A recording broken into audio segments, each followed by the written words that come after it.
Print media has had a continuous impact on society, politics, and government since the time of the Revolutionary War.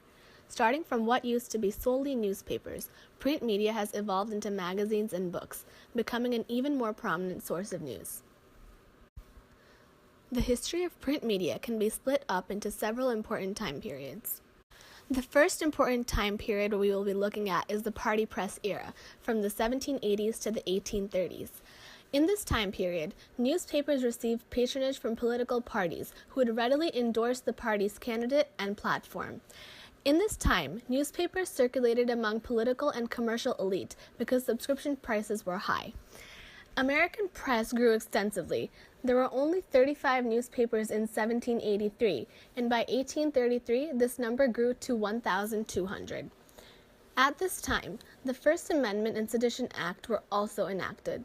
The First Amendment stated that there should be no interference from Congress when it came to freedom of press.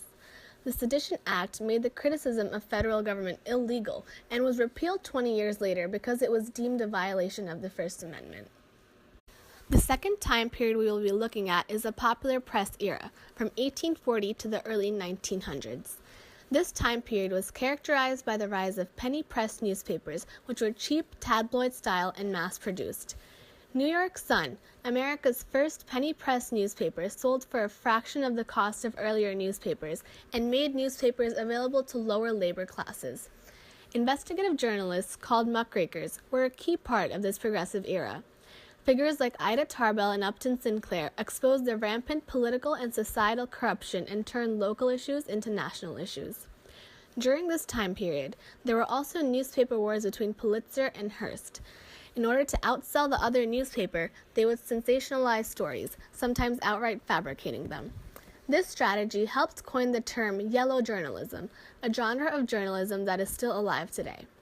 The dramatic style of yellow journalism was a catalyst that helped push the U.S. to war with Spain by generating public support for the war. The third time period we'll be talking about occurs from the 1940s to present day. With the advent of the television in the 1940s as a medium for entertainment and popular culture, newspapers could only compete by taking on the role of entertaining the public as well as informing. This results in less politically focused magazines and newspapers today. However, reporting today is certainly more objective. Newspapers don't require government permission to operate and are liable for punishment for their publications only under certain restricted circumstances. Newspapers are not restricted by laws intended to protect the privacy of citizens, as in other media outlets. One of the first published newspapers was the National Gazette. It was a Democratic-Republican partisan newspaper, and many articles were written anonymously and directed against the Federalist Party. Another popular newspaper was the Gazette of the United States. This was the Federalist partisan newspaper, the rival paper of the National Gazette. These two papers played the role of gatekeeper in developing early political party partisanship.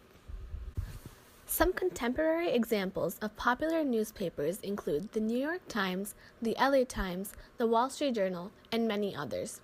These are national newspapers that provide the audience with up-to-date coverage on politics.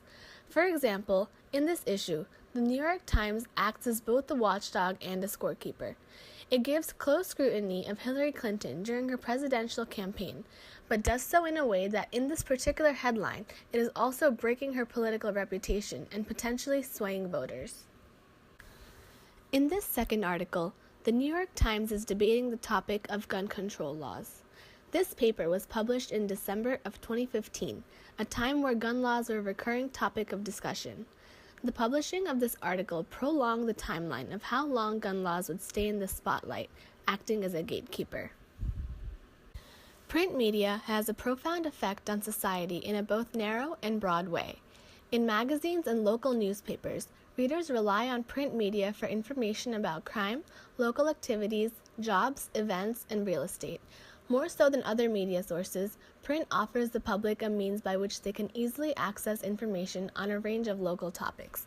There is also a positive relationship between newspaper readership and civic engagement.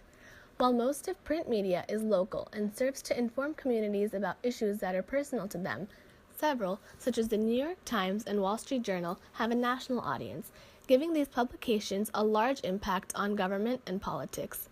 Since their emergence in the U.S., print media has played an important role in American politics by supporting particular candidates and causes. Apart from coverage on major events and issues, newspapers offer interpretive and objective forms of news, digesting and explaining topics so that the average reader can understand. Columnists provide commentary on political events, thereby influencing the reader and altering the overall political dynamic on certain issues and candidates.